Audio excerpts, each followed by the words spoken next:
Arabian Nights 2000 gave this a rating of 4. The 2000 film version of Arabian Nights is way too much. Shouldn't have been 3 hours long and is an excuse to show off an untold number of costumes, special effects, and sets. This snooze fest took me almost 2 weeks to complete, and I couldn't watch more than 20 minutes without taking a mental break. I am telling you, Arabian Nights was so boring that I could play it before my bedtime because I knew I could get a good night's sleep this way.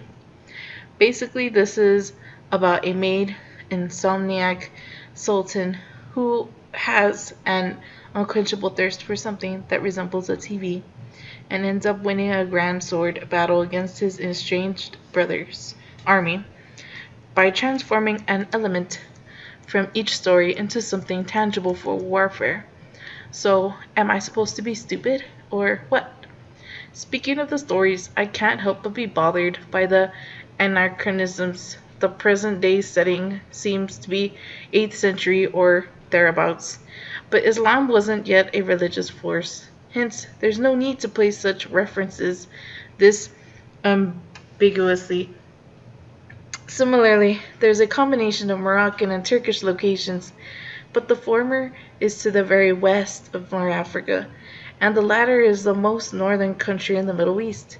Yemen is also seen, but is all the way to the south. How can these people be at all places at once? Having already shown in Indiana Jones and the Last Crusade, Petra, which is located in Jordan, declined too much during the 4th century before being totally abandoned in the 12th century. Complemented by the site of the Terracotta Army, which dates back to the 3rd century BC, but wasn't discovered until 1974, which should have been impossible for people in the Middle East to know anything about it. Aladdin and the magic lamp is set somewhere in the Mongol Empire with Chinese people, but does the title Arabian Nights seem to indicate? Despite low video quality that took me a while to get used to, I am going to be generous by giving the film a rating of 4, because everybody really put in a lot of effort to make it a sweeping spectacle, hence the $30 million budget, which is huge for a TV miniseries. In that respect, the production values are first rate all the way through. Unfortunately, the stories, which keep jumping around, never grab my attention, no matter how lavish the production sets and costumes are. At the same time, the acting is generally fine.